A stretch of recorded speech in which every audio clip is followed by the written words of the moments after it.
Hi, I'm Dr. Gary Ansel. I'm Assistant Medical Chief for Vascular Services at Ohio Health in Columbus, Ohio.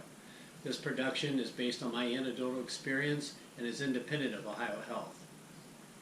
As you know, COVID-19 is leading to healthcare workers being at extreme risk for exposure to the virus, oftentimes because of the lack of the proper PPE equipment.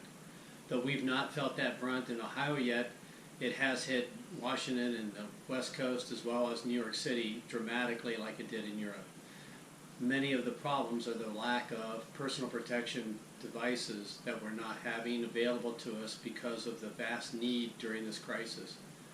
Trying to answer that need as we run out of the N95 masks until a massive production can occur, I've developed a methodology to increase the efficiency of the paper masks that we do have right now.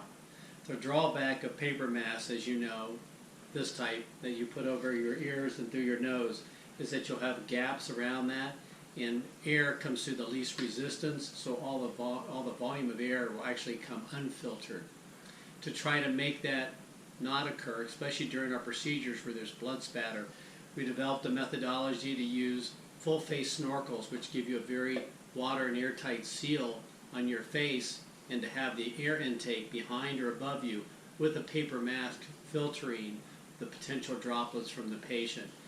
Though I still recommend the N95 if available, this should be an improvement for personal air purification compared to the regular old mask.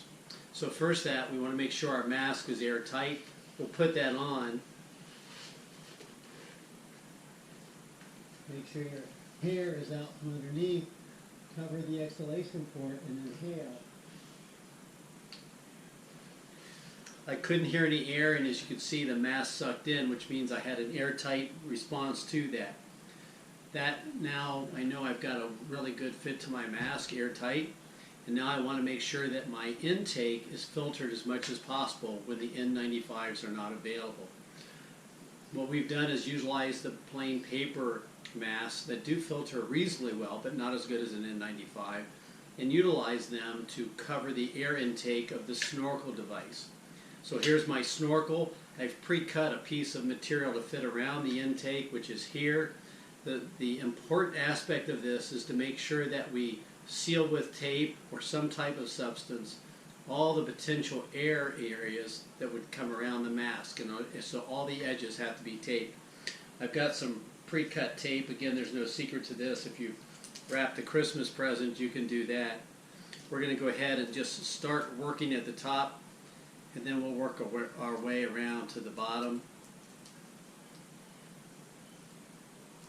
Again, this has to be a solid tape, not an air punctured tape.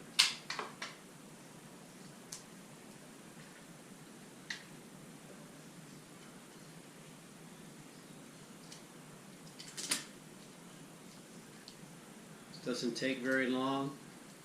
How often should you change it? Well, certainly if there's much resistance to flow because you're getting dirt or debris or other type of foreign material into the mask, you can change it.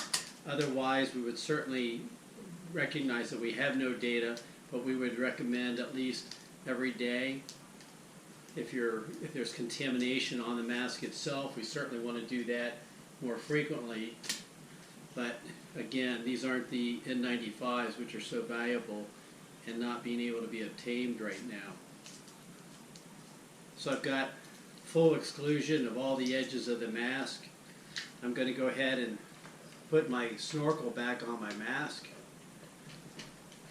These all have a rubber gasket, so they're air and water tight, as we've said. Now we can put that on our face.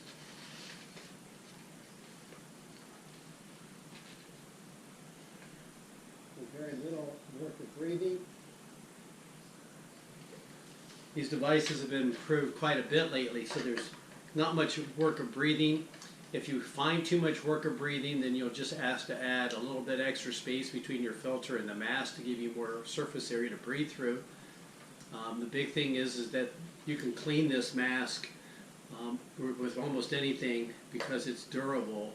Soap and water, Clorox wipes, your regular wipes that you find in your cath lab or ORs, You certainly want to clean your hands before you put it on, and you want to take it off by taking the straps off.